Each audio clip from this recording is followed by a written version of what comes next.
Hello and welcome to my NPL Week 6 Team Builder and Battle video against Crobat for the win, otherwise known as Danza. He is the coach of the Los Angeles Nidokings. His link will be in the description as always, and the teams are where my mouse is, but you can't see the mouse because the teams are over it. He has Tapu Lele, Mega Alakazam, Excadrill, Vaporeon, Entei, Superior, Zoroark, Como, Rotom, Gigalith, Skuntank, and Cryogonal.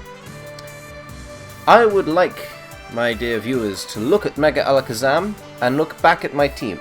Now look back at Mega Alakazam, now look back at my team. They are all diamonds, or at least that's how ground up they will be.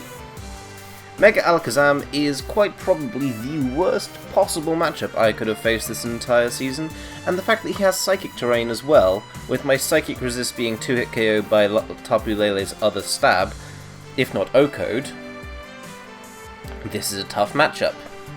Not to mention, not only am I incredibly weak to his Psychic Core, he has Sand, which I'm also incredibly weak to. My Excadrill check is my Buzzwole, and Excadrill I'm pretty sure can learn things like Aerial Ace. So yeah, this is a really tough matchup for me. I have gone through so many teams before we ended up deciding this one, and big thanks to the Burb who practically built this entire team for me. His link will also be down in the description, but yeah. I've gone through pretty much every variant of every mon on my team, trying to find a combination of 6 that work well. Alolan Ninetales has arrived, Leavanny has arrived, Darmanitan, every mon I have tried preparing for this game. Leavanny though, if he brings Superior, which, I mean, I'm expecting Superior, Sticky Web for Superior, that's just a treat, that's not a difficulty. And it's really easy to bring something like HP Poison for Altaria,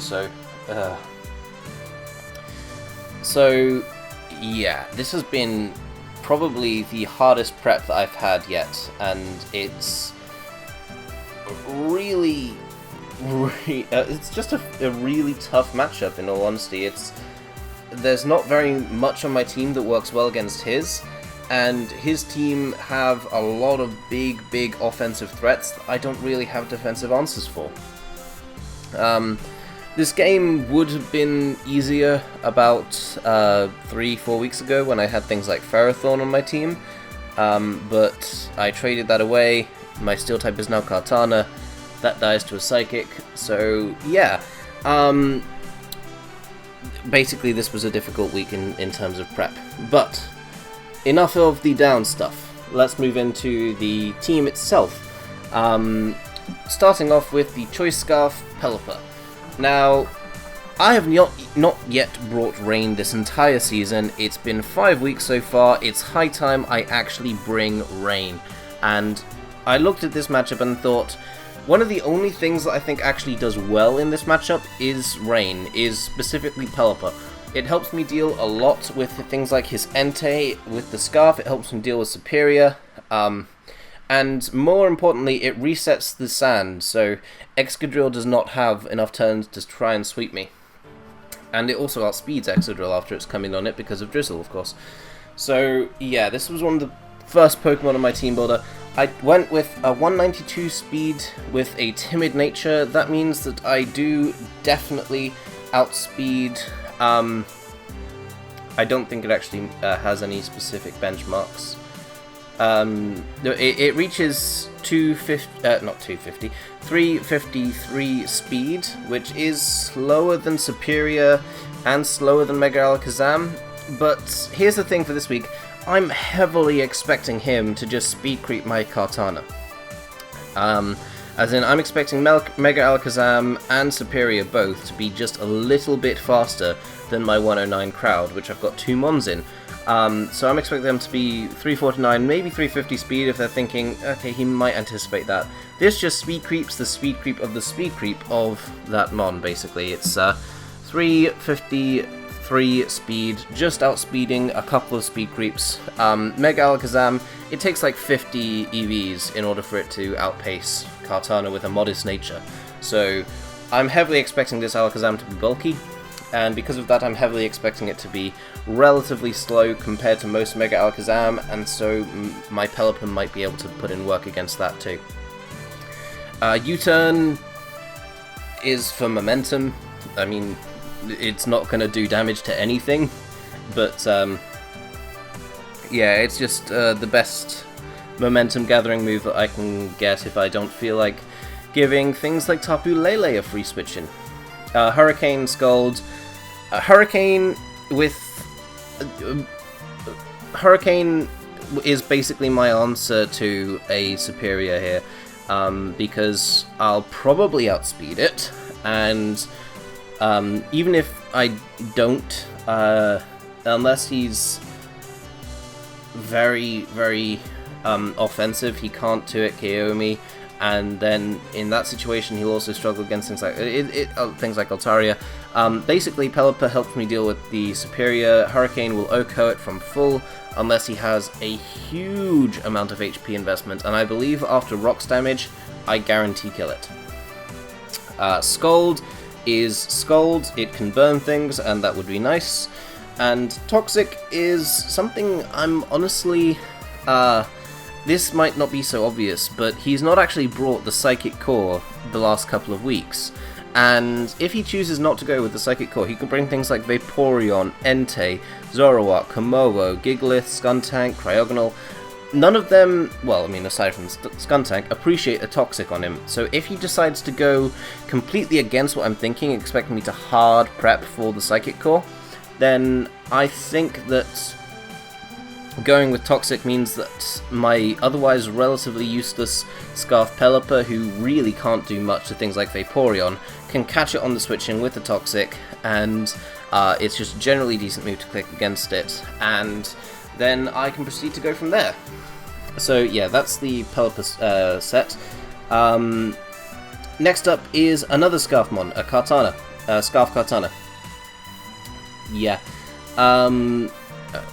Basically, I've gone with enough speed here to outspeed max speed Cryogonal, so if he chooses to go with Scarf Cryogonal, I'll outspeed that. And 32 Spadef EVs, because there's always the hope, okay? Yeah, basically this is going to be what I'm hoping can clean late game.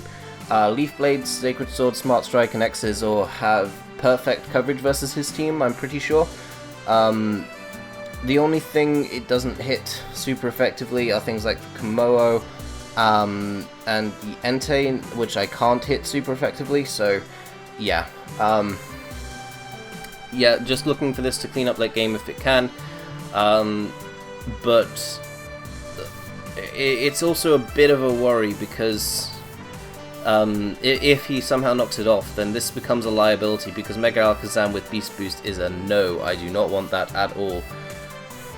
Yeah, so that's the Kartana set this week, and after Kartana I thought, okay, that's enough Scarfers, let's go with a DD this time. Dragon Dance, Earthquake, Return, Roost. Earthquake is for Excadrill, Return is for generally good stab, Roost is for obvious. This helps me check the Superior. It can take a hit from Mega Alakazam. If I'm lucky, it can take a hit from Tapu Lele. And it can also take hits from like the Zoroark, the Vaporeon. It can set up relatively easily, although of course Scald potentially burning me, things like that is not so nice. And 28 speed EVs, that's just specifically to outspeed Excadrill outside of Sand with a +1 DD. With a +1 DD? With +1 speed. And that way I can hit it hard with Earthquake. But I don't really need any more speed than that, it doesn't help me that much, and I would rather just have as much special bulk as I can get this week. The 8 in attack is so that at +1 Earthquake will do a chunk to Excadrill, basically. I'm saying so very much, I apologise. So, this is the Altaria set. It is actually good versus his team if you take away the sand element, because things like the Zoroarks, the Superior, the Entei, the Komodo, the Rotom, even the Gigalith itself, the Cryogonal, none of them particularly want to take on Altaria 1v1. Even Cryogonal, with its pretty massive special attack stat, for how relatively cheap of a mon it is in terms of being a Carney tier pick. Against a Spadef Altaria, it's still not wanting to take those hits, and if Altaria can get up to +2, it's not got any defense at all, so yeah.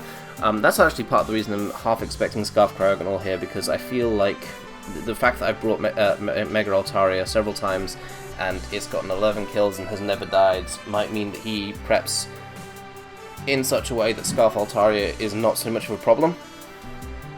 Yeah. So that's the Altaria set. Next up is the Nidokings with the Shuckerberry, the Sheer Force, the Double Stab, the Toxic Spikes, and the Stealth Rock. Now, this is a wacky EV spread. I will just outspeed Vaporeons. With my special attack, I'll do something. I'm not honestly sure what that EV spread is for. This is Burb's set. Just taking what I believe it does. I believe this enables me to live an Earthquake from Excadrill after taking an Iron Head with the Shuckerberry intact. So in other words, I switch in on the Iron Head and then he goes for Earthquake and I live, is what I think that is. Also, this will enable me to live a +2 Earthquake, but that's if I'm relying on this thing to check an Excadrill and Sand with SD up, I'm in a bad situation. And yeah, the special attack EVs, they're probably just the remaining EVs. So yeah, that's the unfortunate truth about that set. I honestly don't know much about what it does, but he doesn't have that great of hazard options. His Excadrill is his hazard remover. That's obviously a good hazard remover, but I don't anticipate Skuntank to come. So I don't anticipate him going for Defog this week, and I really don't feel like he'll want to give up momentum versus me by going for Rapid Spin.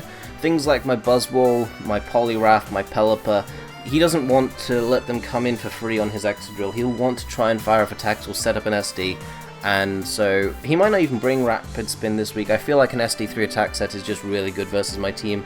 SD, EQ, Rock Slide, and Aerial Ace, but it's still a possibility. And I'm just, but this would, given the fact that I've got a Shuckerberry, this would mean that even if Excadrill wanted to spin on me, I could come back in with Nidokings, I could fire on an Earth Power and do damage. So next up is my Buzzwole, Leftovers, Beast Boost, Sub Pup, Leech Life, and Earthquake. This is fully Spadef. This means that it can check the Superior unless the Superior is running HP Flying, or in other words, if Altaria drops to a HP Poison for whatever reason, I have got another backup, and that is my Buzzwole. We've actually got these as being even, so I'll just lower the defense by 1 because I want to get the attack boost. The 104 speed, again, that just outspeeds the Vaporeon. I want to outspeed it with my Submons, and this also means that a Scald from Vaporeon I don't think breaks my sub. I'm not sure about that. I'll actually just calc that now. I am officially wrong. The HP is specifically for the Superior situation that I was talking about. Vaporeon Scald will always break my sub, but this means that it can't go for Toxic on me, or at least if it does, then I'll get a free turn from that.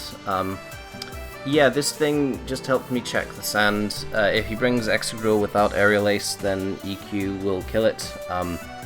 Pup is a bit of a threat, force him to play more aggressively so that he can't do things like spin or set up Sand or anything like that. Yeah, this is a pretty self-explanatory set. Leech Life just to recover HP, Leftovers to do the exact same thing. And finally this week, and this is going to take a little bit of explaining, I'm bringing Poliwrath, but I'm bringing Water Absorb on Poliwrath instead of the Swift Swim. Now, this was actually the result of a mock that I had before I asked Bird to help. And basically what happened was, I set up the rain, and I got a Belly Drum off with Poliwrath, and then Alakazam came in and traced my Swift Swim and counter-swept me.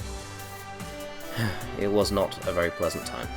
But because Alakazam gets Trace, I can't realistically use Swift Swim this week, so I decided to go with Water Absorb, meaning that if he does bring the Vaporeon, I've got a 100% check to that.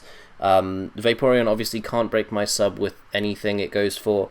A sub Belly Drum will hurt the Vaporeon, and the fact that I've got Salak Berry. The Salak Berry isn't outspeeding anything in particular. It reaches a 380 speed, if I remember correctly. +1. Basically, that's me thinking that's about the point where I think I would stop speed creeping if I was him. Stuff like outspeeding things like an Adamant Buzzwole, for example. That's one of the benchmarks, I think, for that. For Scarf, Adamant Buzzwole, I think, is what I'm just outspeeding a little bit by, in case he wants to predict that with his Alakazam, and speed creep accordingly. Yeah, I can't afford to run Swift Swim and just have him counter sweep my entire team with an Alakazam in Psychic Terrain, with Rain Up, with Swift Swim as an ability. It's basically Click X if that ends up happening. So, had to go with Water Absorb. Brick Break, well, it's still an Alakazam. It's not very physically sturdy, so with Brick Break I can actually hurt it, where of course he does Trace Waterfall. I've got to keep that in mind. But altogether, it's not that big of an issue anymore, whereas it really easily could have been. +1 speed, hopefully I outspeed the Alakazam. I definitely outspeed things like the Superior, like the Zoroark, like the Komodo. Yeah, so that's the team builder for this week. Again, big thank you to Bird for helping me a lot this week. This team would be really, really shit without his influence, so go and subscribe to him. And I'll move on to the actual battle, so I'll see you in a moment. So here we are in the battle. One quick word about the battle. This was a recreation of the first 6 turns, nothing extreme, but we realised that his Gigalith actually had Sand Force rather than Sand Stream. He misclicked the wrong Sand move ability on his Gigalith, and we both felt like that's just such an obvious mistake. He can just correct that, and then we'll go from there. So he did just that, and he then we then recreated the turn, and there's one particular play that is very obviously only just because we recreated the moves exactly, because there was one that died in 2 hits that needed an extra one to die in this one. So just to explain that one and get out of the way. Anyway, his team, he brought not only the Psychic Spam, he also brought the Sand. So at this moment I'm feeling that's not very good for me at all, and he even brought the Entei, which is a counter to my Kartana. Oh, this is not good. But at the same time, he is quite weak to a couple things that I've got. If the Entei isn't in the picture, he is really weak to the Scarf Kartana, and a potential Altaria setting up after the Gigalith has gone down looks really nice in my opinion.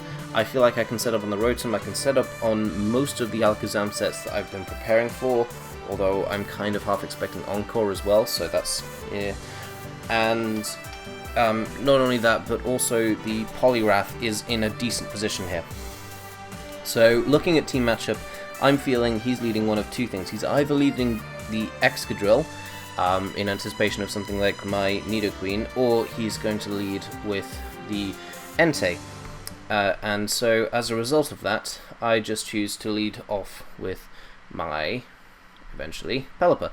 But he does lead off with the Rotom, and I just choose to go hard into my Nidoqueen. I could have gone for a Scarf U-turn there. I did not, because I felt like there's a possibility that this Rotom is Scarf, and it was not worth the risk.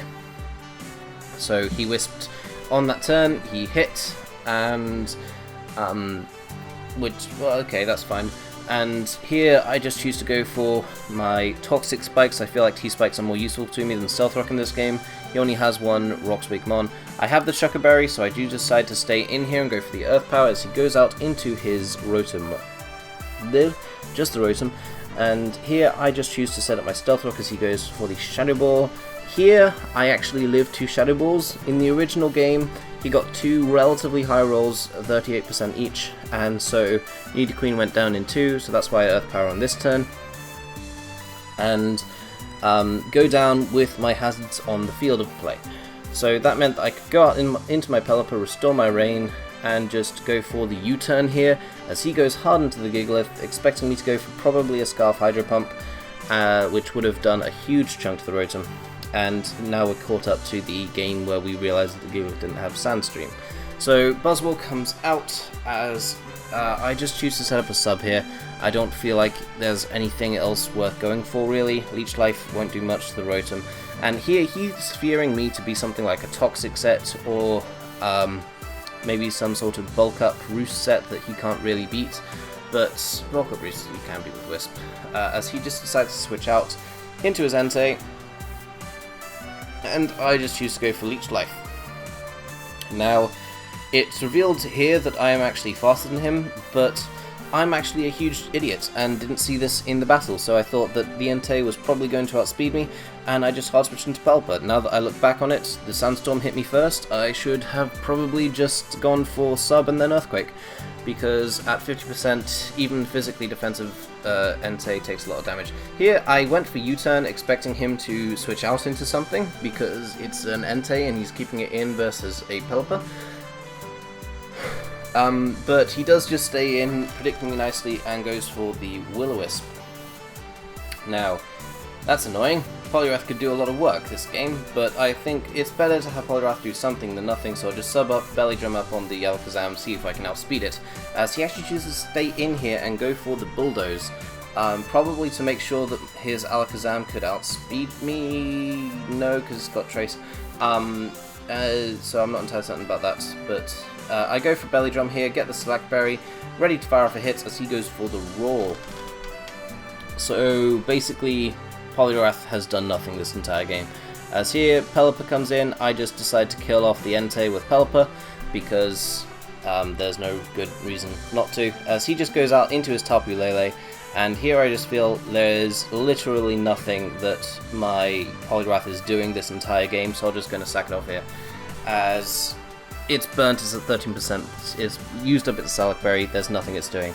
And here I can go out into my Scarf Kartana, and I did calc that turn. With max HP, Tapu Lele might have lived.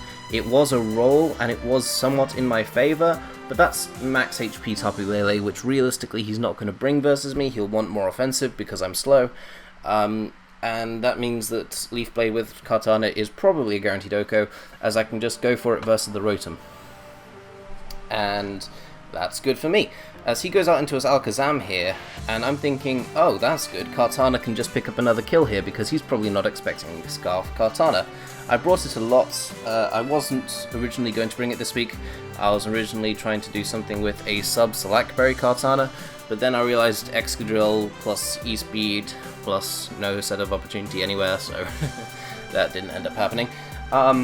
Scarf Kartana, yeah, it's basically what I felt was my best bring this week, but I have brought it a lot, and I'm going to cut down on using it because it's becoming too predictable for what Kartana is, which is a really powerful mon. So yeah, the Alakazam goes down there, and so too does the biggest threat to my whole team. I'm so glad that that ended up working out for me, as Kartana just picks up another kill on the Gigalith, as here he can go out into his Excadrill, but Excadrill does not kill me without a crit. Excadrill critting me will do will kill me, but Excadrill without a crit does about 70-80%, somewhere in that range.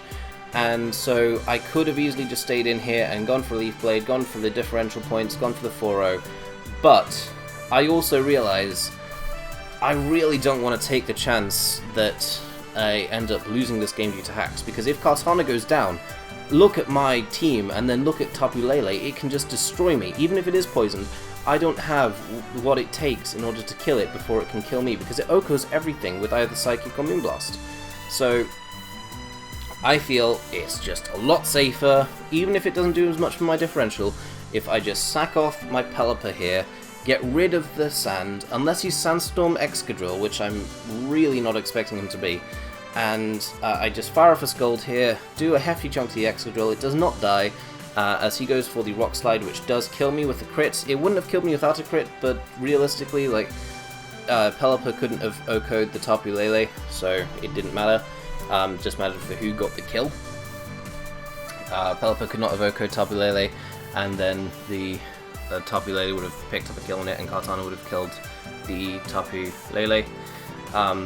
So yeah, literally all that mattered was who picked up the kills, and I'd rather Kartana pick up the kills anyway. So Kartana kills off the Excadrill and +1, even max HP and defense with a Bold Nature drops to a +1 Leaf Blade from Kartana. So the Tapu Lele goes down and we win our week 6, which is honestly incredible given how poor of a matchup I feel we had this week, because that is... Honestly, if you were to ask me the two things I think are the biggest threats to my draft, I would say Psychic Spam and Sand, and we overcame both of them. So that was very, very delightful to see in practice, and best of luck to Danza for the rest of the season. I'm playing Cloud next week, and yeah, I hope you'll join me for that as well. Bye!